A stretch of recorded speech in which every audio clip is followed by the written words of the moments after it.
매주일 교회 나와서 말씀을 듣고 또 매일 말씀을 듣고 읽는 성도들의 가장 큰 고민과 갈등 중에 하나는 매일 말씀을 읽고 들어도 지나고 나면 남는 게 하나도 없다는 것입니다.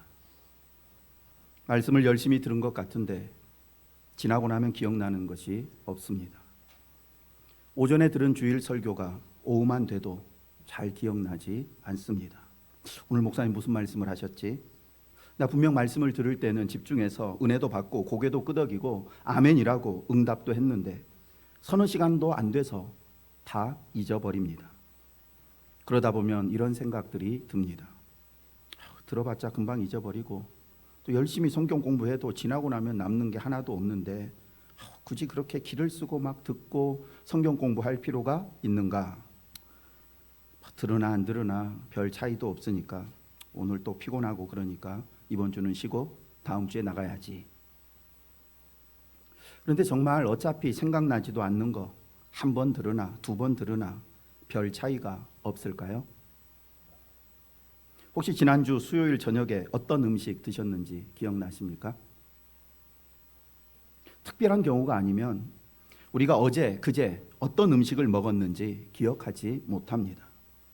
하지만 내가 지난 수요일 아침, 점심, 저녁에 어떤 음식을 먹었는지 기억나지 않는다고 해서 그때 먹은 음식이 내 몸에 아무런 영향도 끼치지 않을까요? 그렇지 않습니다. 내가 그것을 맛있게 먹었든지 맛없게 먹었든지 우리가 먹은 음식은 어떤 면으로든지 우리 몸에 영향을 끼칩니다. 지금 우리가 이렇게 건강하게 생활할 수 있는 원동력은 내가 지금까지 무슨 음식을 먹었는지 기억나지는 않지만 그래도 매일 꾸준히 음식을 섭취했기 때문입니다. 영혼의 양식인 말씀도 이와 같습니다. 지난주에 무슨 말씀을 들었는지, 심지어 오늘 새벽에 어떤 말씀을 들었는지 생각나지 않아도 내가 만약 말씀의 자리에 참석해서 말씀을 들을 때 그 말씀을 귀담아 잘 들었다면 그 말씀은 틀림없이 그 순간 우리 영혼의 회복과 기운 차림과 성장에 영향을 주었다고 확신합니다. 내가 어제 먹은 음식이 내 몸에 어느 부위에 얼마만큼의 영양분을 제공했는지 우리는 알 수 없지만 그 음식을 먹었다면 그 음식은 틀림없이 우리 속에서 어떤 역할을 하게 되는 것처럼 하나님의 말씀 역시 내가 그 말씀을 잘 듣기만 했다면 그 말씀은 반드시 우리의 영혼에 영향을 미칩니다. 내가 어떤 음식을 먹었는지, 즉 영양분이 골고루 들어있는 양질의 음식을 먹었는지 아니면 배만 부르게 하는 영양가는 전혀 없는 음식을 먹었는지 또는 내 몸을 해롭게 하는 상한 음식을 먹었는지 이런 부분에 대해서까지는 말씀드리지 않겠습니다.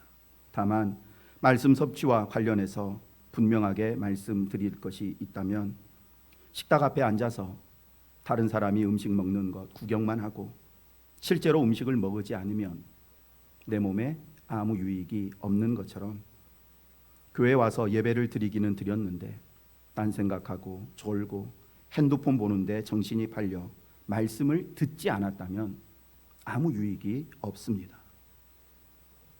가끔 식당에 가서 다른 사람을 위해서 수저도 대신 놔주고 물도 떠다 주고 반찬이 떨어지면 또 가져다 주면서 정작 자신은 나는 오늘 속이 좋지 않아가지고 안 먹겠다고 당신들 먹는 것만 봐도 배부르다고 말하는 경우를 가끔씩 보게 됩니다. 그런데 이상하게 교회에서는 이런 경우를 꽤 자주 봅니다. 다른 사람이 예배 드릴 수 있도록 차량으로 봉사하고 찬양대에 앉아 찬양을 드리고 교사로 안내로 주방 봉사로 열심히 일한 다음에 정작 말씀을 먹는 시간에는 피곤하고 힘들다고 말씀을 제대로 듣지 못하는 경우가 종종 있습니다. 진수성찬이 차려진 식당에 초대받아 갔어도 내가 그 음식 먹지 않으면 내 몸에 아무 유익이 없습니다. 예배 시간 빠지지 않고 예배 자리에 참석하는 것이 중요한 것이 아니고 내가 그 시간에 하나님의 말씀을 먹었느냐 먹지 않았느냐가 중요합니다. 참석만 하고 말씀을 제대로 듣지 않으면 백날 첫날 예배 드려도 우리의 영혼은 성장하지 않습니다. 그러나 들은 말씀 금방 잊어버린다 해도 내가 말씀을 들을 때 집중해서 말씀을 들었다면 그 말씀은 틀림없이 그 순간 내 속에 들어와 내가 알지 못하는 어떤 영적인 작용을 통해서 내 영혼을 건강하게 만드는 영양분으로 바뀌게 됩니다. 섭취한 음식 속에 들어있는 단백질, 지방, 탄수화물, 비타민이 내 몸에 흡수되어서 나를 건강하게 만들어주는 것처럼 말입니다. 꾸준히 말씀 듣고 성경 읽고 묵상하며 내 삶 속에서 하나라도 실천하도록 하기 위해 노력하는 동안 우리의 영혼은 알게 모르게 성장하고 강해집니다.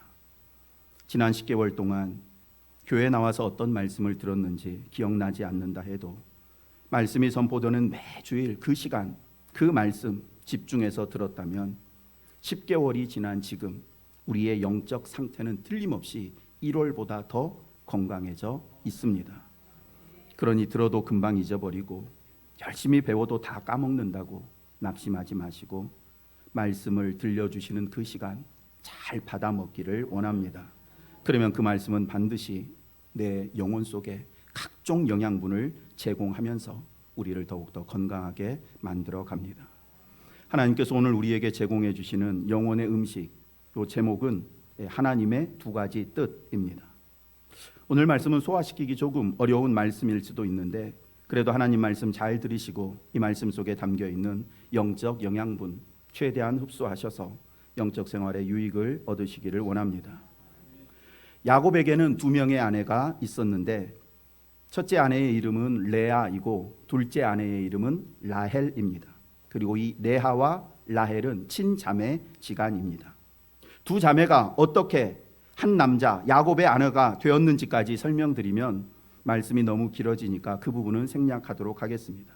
아무튼 야곱은 레아와 라헬을 7일 간격으로 아내로 맞이했는데 언니 레아가 4명의 아들을 낳는 동안 동생 라헬은 1명의 자녀도 출산하지 못했습니다.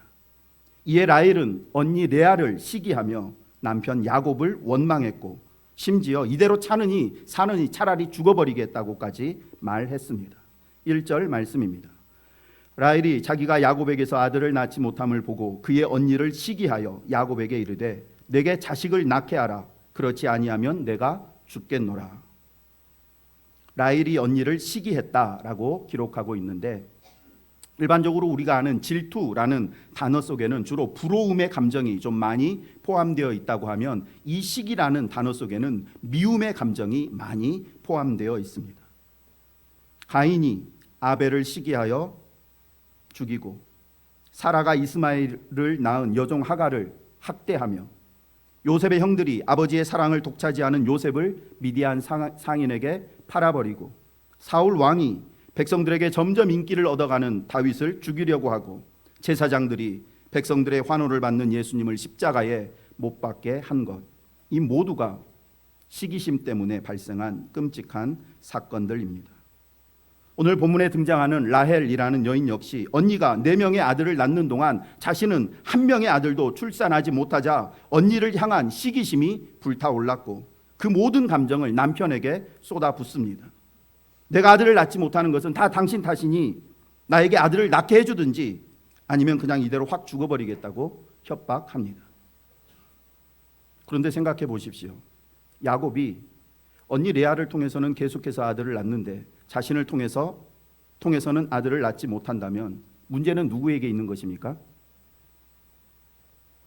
자기에게 있는 것입니다.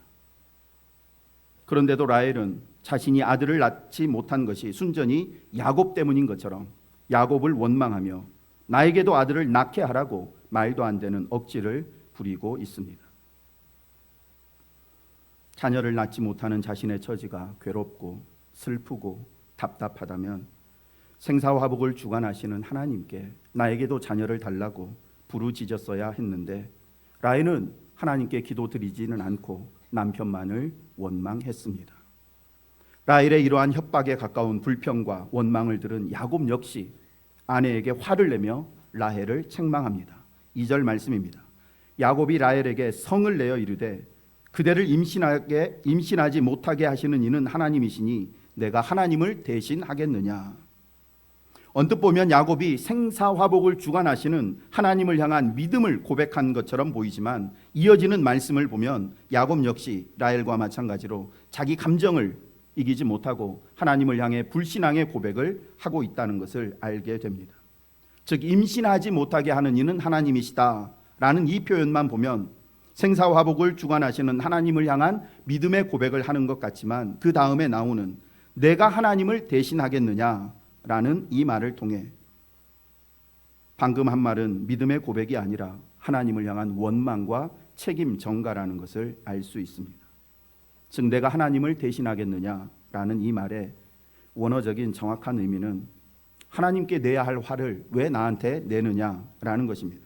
즉 자녀를 못 낳게 하는 분은 하나님인데 왜 엄한 나에게 화를 내느냐고, 따질 게 있으면 하나님께 가서 따지라고, 이렇게 모든 책임을 하나님께 떠넘기는 듯한 말을 하는 것입니다.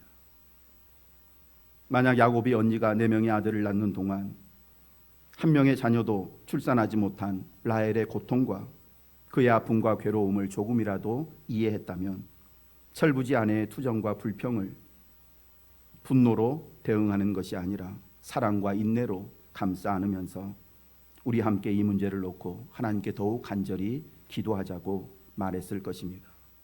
그러나 야곱 역시 라헬의 원망과 불평의 말에 감정이 상해가지고 감정적으로 맞받아치면서 관계는 더욱더 악화되었습니다. 급기야 라헬은 그의 여종 빌하를 남편의 첩으로 주면서 내 여종과 동침해서라도 나에게 아들을 낳으라고 잘못된 요구를 합니다.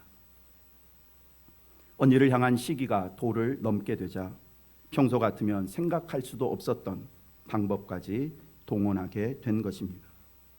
뒤에서 말씀드리겠지만 라헬의 이 요구는 하와가 아담에게 선악과를 건네므로 남편까지 죄를 짓게 만든 것과 같이 훗날 그의 가정에 엄청난 고통을 초래하는 결과를 낳게 됩니다. 시기와 질투는 자신의 신앙을 병들게 할 뿐만 아니라 주변 사람들의 신앙에도 치명적인 악영향을 끼치게 됩니다.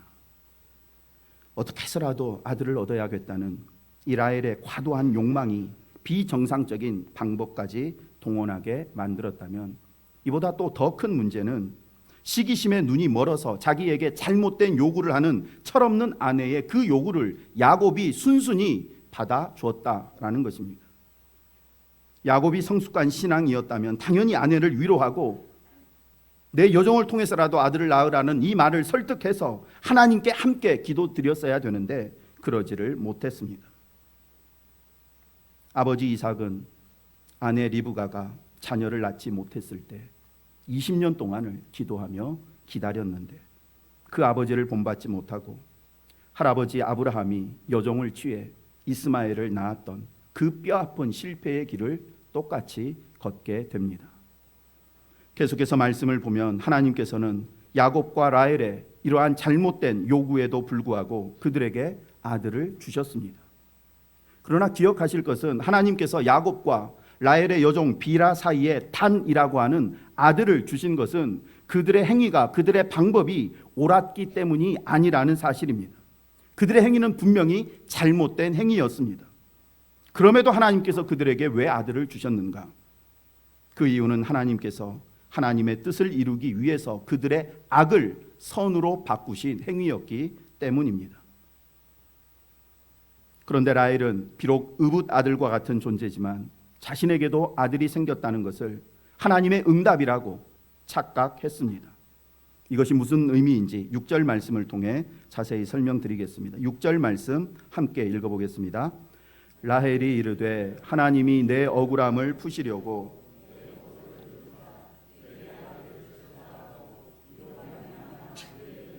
단이라 하였으며. 아멘. 하나님이 내 억울함을 푸시려고 내 호소를 들어주셨다. 라헬은 하나님이 자신의 억울함을 풀어주시려고 자신에게 아들을 주셨다고 고백했지만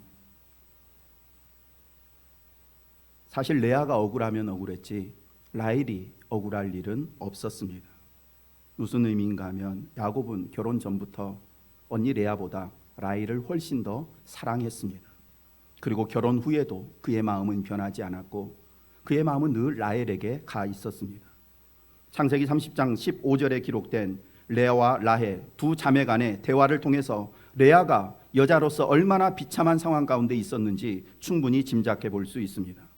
레아가 그에게 이르되 네가 내 남편을 빼앗은 것이 작은 일이냐? 그런데 네가 내 아들들의 합한 채도 빼앗고자 하느냐? 라헬이 이르되 그러면 언니의 아들의 합한 채 대신에 오늘 밤에 내 남편이 언니와 동침하리라 하니라. 여기에 나오는 합한 채, 이해를 돕기 위해서 쉽게 설명하면 그냥 천연 비아그라 같은 것이라고 할 수 있습니다. 어느 날 레아의 큰 아들이 들에서 합한 채를 얻게 되었는데 라헬이 그것을 자신에게 달라고 하자 레아는 그동안 남편의 사랑을 독차지하더니 이런 것까지 나에게 달라고 하느냐고 거절했습니다. 그러자 라헬이 그럼 오늘 밤 언니가 야곱과 잠자리 할 수 있도록 해줄 테니까 그 합한 채를 나에게 달라고 말합니다. 결국 레아는 합한 채를 주고 남편과의 하룻밤 잠자리를 할 수 있는 권리를 얻었습니다. 야곱이 밖에서 돌아오자 오늘 밤 내가 동생에게 당신과 잠자리 할 수 있는 권리를 샀으니까 싫어도 오늘은 나와 함께 자야 한다고 말합니다. 남편에게 이런 말을 하는 레아의 심정이 얼마나 부끄럽고 비참했겠습니까? 이처럼 4명의 아들을 계속해서 낳았음에도 여전히 남편의 사랑을 받지 못하고 있는 레아의 형편이 훨씬 더 억울했습니다. 그러므로 하나님께서 라헬의 억울함을 풀어주시려고 그에게 아들을 주신 것이 아닙니다. 그렇다면 왜 하나님께서는 잘못된 방법을 통해서 아들을 낳으려고 했던 라헬의 뜻에 응답해 주신 것일까요? 그 이유는 인간의 정욕, 이러한 죄악, 잘못에도 불구하고 하나님의 뜻은 차질 없이 진행된다는 사실을 우리에게 교훈하시기 위함입니다. 여기서 하나님의 뜻이란 아브라함과 이삭과 야곱을 통해서 이스라엘 민족을 이 세상에 세우고자 하시는 뜻입니다. 이 말씀을 이제 제대로 이해하기 위해서는 하나님의 뜻과 관련된 2가지 개념을 정확히 이해하셔야 되는데 지금부터 말씀드리고자 하는 내용 꽤 신학적인 내용이기에 다른 때보다 좀 더 집중해서 들으시기를 바랍니다. 하나님의 뜻은 크게 2가지로 나뉘어집니다. 하나는 작정하신 뜻이고 하나는 교훈하신 뜻입니다. 작정하신 뜻과 교훈하신 뜻. 작정하신 뜻이란 어떤 경우에도 변하지 않는 불변하는 뜻을 지칭합니다. 교훈하신 뜻이란 상황에 따라서 변하기도 하고 깨지기도 하는 하나님의 뜻을 교훈하신 뜻이라고 부릅니다. 예를 들어서 하나님께서 A라는 사람을 B라는 곳까지, 우리에게 이 B라는 곳은 알려주실 수도 있고 알려주시지 않고 하나님 혼자 속으로 생각하실 수도 있지만 아무튼 하나님께서는 A라는 사람을 B라는 곳까지 인도하겠다고 작정하셨다면 이 뜻은 어떤 경우에도 깨지거나 변하지 않습니다. 아무리 주변 사람들이 방해를 하고 내가 그 길을 걷지 않으려고 해도 하나님께서 작정하셨으면 작정하신 곳까지 가게 되어 있습니다. 그런데 하나님께서는 A라는 사람을 B까지 인도하겠다고 외적으로나 내적으로 분명하게 작정하신 다음에 A라는 사람에게 하나님께서 작정하신 그곳까지 평안하게 안전하게 갈 수 있는 방법을 말씀해 주십니다. 즉 나는 네가 이런 삶을 살면서 이런 방법을 통해서 내가 원하는 여기까지 도달하기를 원한다 라고 말씀해 주시는 이것이 하나님께서 우리에게 교훈하신 뜻입니다. 나는 네가 이렇게 살기를 원한다라고 하나님의 뜻을 우리에게 알려주시는데 이것이 교훈하신 뜻입니다. 이 뜻은 우리의 자유의지에 따라서 변하기도 하고 깨지기도 합니다. 즉 하나님이 원하시는 그 B를 향해서 가는 우리를 향해서 나는 너희가 이렇게 살기를 원한다라고 하나님의 뜻을 우리에게 분명히 말씀해 주셨지만 우리 안에 있는 욕심, 정욕, 이기심, 탐욕 때문에 저렇게 가게 되면 이렇게 가라고 하신 하나님의 뜻이 깨지는 것입니다. 그러나 계속해서 엉뚱한 길로만 가는 우리의 불순종으로 인해서 하나님은 이렇게 가라고 하셨는데 내가 계속 이렇게만 가고 이렇게 갔다 저렇게 갔다 우리 마음대로 살고 때로는 하나님이 가라고 하신 길과는 정반대의 길로 간다고 해도 이 중간에 하나님의 뜻들은 계속해서 깨지지만 궁극적으로 하나님께서 작정하신 그 뜻, B라는 곳에 우리를 인도하시고자 하는 이 뜻은 어떤 경우에도 깨지지 않고 반드시 그대로 성취된다는 사실입니다. 그런데 기억해야 될 사실은 우리가 결국은 하나님께서 작정하신 이곳에 도달하게 되지만 하나님께서 교훈하신 뜻을 거절하면 거절할수록, 불순종하면 불순종할수록 우리의 삶은 그만큼 더 고달파지고 실패와 고통을 겪게 된다라는 것입니다. 작정하신 뜻, 그리고 우리에게 교훈해 주신 뜻, 이 교훈하신 뜻에 순종하면 여기까지 비교적 쉽고 빠르고 안전하고 평안하게 갈 수 있는데 우리의 정욕과 이기심과 어리석음 때문에 계속해서 하나님의 뜻을 거역함으로 말미암아서 쉽게 갈 수 있는 길을 힘들고 어렵고 고통스럽게 가는 것입니다. 하나님의 작정하신 뜻, 대표적인 것들은 창세전에 누군가를, 나를 구원하고자 하신 작정, 예수 그리스도의 재림에 대한 작정, 모든 인간은 죽는다라고 작정하신 것, 그리고 죽음 이후에는 반드시 영원한 심판이 있다라고 작정하신 이 일들은 어떤 경우에도 깨지지 않고 반드시 그대로 실현됩니다. 요한복음 6장 40절 말씀입니다. 내 아버지의 뜻은 아들을 보고 믿는 자마다 영생을 얻는 이것이니 마지막 날에 내가 이를 다시 살리리라 하시니라. 예수 그리스도를 믿는 자에게 영생을 주어 마지막 날 영원한 천국에서 살게 하겠다라고 작정하신 이 뜻은 어떤 경우에도 깨지지 않습니다. 반면에 우리에게 교훈해 주신 뜻은 십계명, 이 말씀대로 살기를 원하시는 뜻을 비롯해서 성경에 기록되어 있는 거의 모든 우리에게 교훈하시는 약속된 그 약속들이 교훈하신 뜻이라고 할 수 있습니다. 하나님은 우리가 항상 기뻐하고 범사에 감사하며 살기를 원하신다고, 이것이 내가 너희를 향한 뜻이라고 분명히 말씀하셨습니다.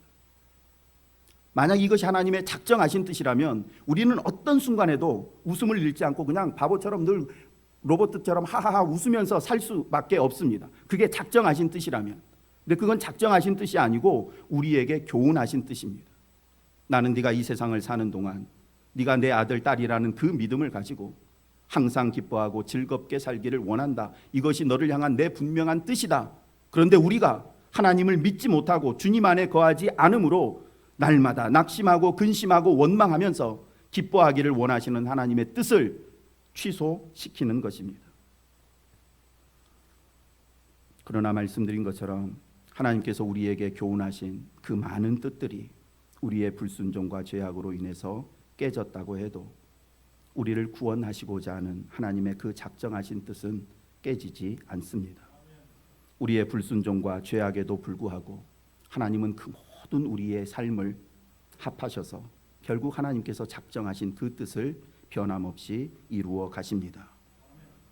다만 말씀드린 것처럼 하나님의 교훈하신 뜻에 불순종하는 그 사람만 빨리 갈 수 있는 길을 멀리 돌아서 더디게 가고 쉽게 할 수 있는 일을 괴롭고 힘들게 하게 되며 자기에게 약속된 복을 다른 사람에게 빼앗기는 비참한 경험들을 하게 됩니다.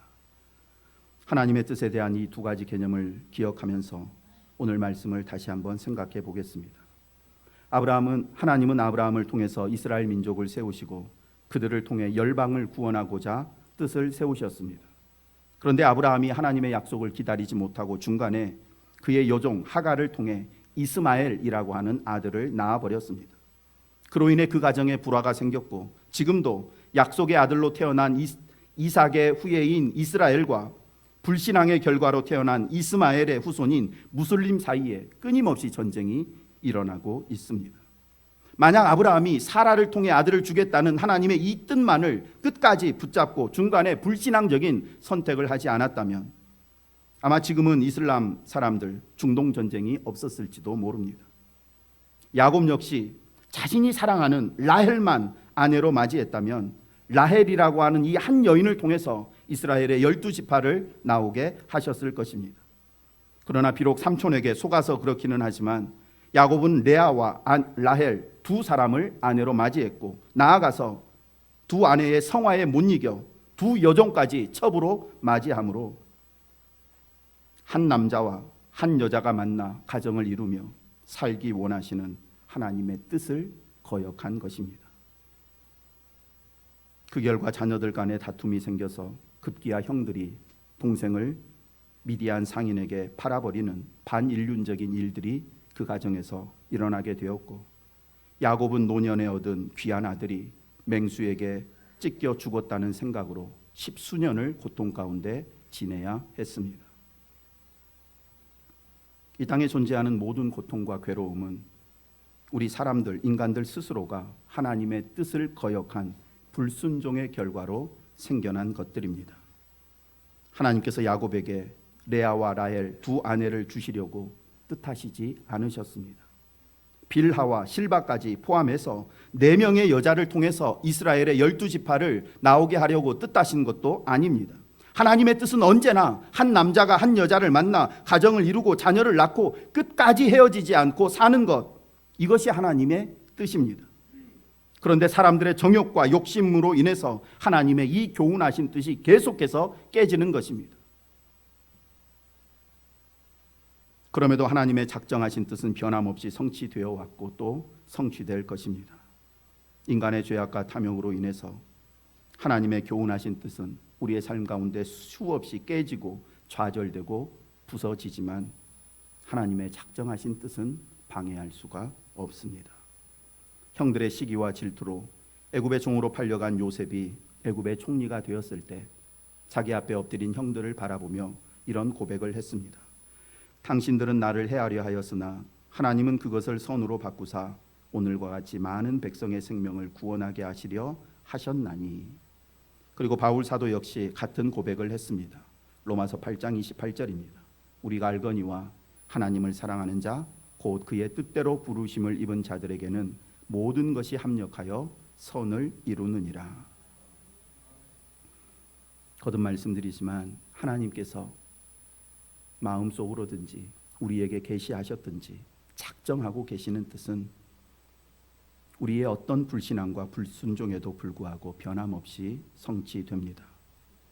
그러니 전능하시고 신실하신 하나님의 주권과 섭리를 믿는 사람은 이 하나님의 작정하신 뜻에 대한 믿음 안에서 하나님께서 교훈하신 뜻에 순종하면서 늘 평안하고 담대한 삶을 살게 됩니다. 죄 중에 업무 방해죄, 공무집행 방해죄라는 것이 있는데 저와 여러분은 하나님께서 작정하시고 교훈하셔서 행하고자 하시는 그 업무를 방해하는 죄를 짓지 않기를 원합니다. 하나님의 모든 뜻에 항상 아멘으로 응답하시고 그 뜻대로 살기를 원합니다.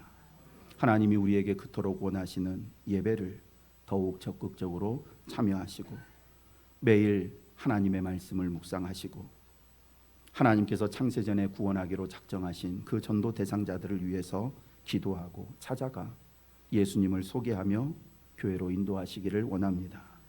말씀을 마칩니다. 이스라엘 민족의 형성 과정을 보면 그 시작도 그 과정도 결코 아름답지 않았다는 것을 알 수 있습니다. 말씀드린 것처럼 이스라엘 12지파의 근간이 되는 야곱의 12아들은 친자매 간의 출산 경쟁 속에서 시기 속에서 태어난 자녀들입니다. 그래서 결국 그 어머니들의 그 시기심을 자녀들도 본받아서 형들이 동생을 시기하여 죽이려고 하다가 결국 이방인에게 팔아버렸고 그 후에 가나안에 정착해 사는 동안에도 형제들끼리 죽고 죽이는 전쟁을 계속했습니다. 작정하신 하나님의 뜻을 확신하지 못하고 교훈하신 뜻을 거역하면 나만 손해본다는 사실 기억하시고 항상 하나님의 뜻에 순종함으로 그 하나님의 뜻, 약속 가운데 담겨있는 하늘의 평안과 위로와 감사를 마음껏 누리며 사시기를 원합니다. 하나님의 뜻대로 나는 네가 이렇게 살기를 원한다라는, 이렇게 살면 그래도 큰일 날 것 같고 힘들고 어려워 보여도 하나님은 약속하신 대로 반드시 이루시는 길이란 분이시라는 사실을 믿고 끝까지 순종의 길 걷기를 원합니다. 이제 주신 말씀 생각하면서 함께 기도드리고자 합니다. 오늘은 레아와 라헬 두 자매 간의 출산 경쟁을 통해 하나님의 뜻에 대한 2가지 말씀을 전해드렸습니다. 영원히 변치 않고 반드시 성취되는 작정하신 뜻과 우리의 순종 여부에 따라서 영향을 받으면서 깨지기도 하는 교훈하신 뜻입니다. 나를 창세전에 택하여 하나님의 자녀 삼기로 작정하신 뜻은 어떤 경우에도 변하지 않고 성취된다는 이 확신과 담대함 속에서 아무리 힘들고 어려워도 하나님께서 나에게 이렇게 살라고 교훈해 주신 그 뜻을 따라서 살겠다고 다짐하기를 원합니다. 중간에 포기하고 세상의 교훈과 세상의 뜻을 따르면 잠깐은 편하게 사는 것 같고 남들보다 조금 빠르게 가는 것 같지만 결국은 엄청난 손해와 고통을 겪게 된다는 사실 기억하면서 다시 한번 하나님께서 나는 너희가 이렇게 살기를 원한다는 그 뜻에 순종하겠다고 지금까지 그 뜻에 거역한 그 잘못들 회개하며 시간 결단의 기도를 함께 드리겠습니다. 사랑의 하나님 아버지, 오늘 레아와 라헬의 이야기, 하나님께서 라헬의 잘못된 방법에도 응답하신 이 사건을 통하여서 우리를 향한 하나님의 뜻은 크게 두 가지가 있다고 말씀해 주셔서 감사합니다.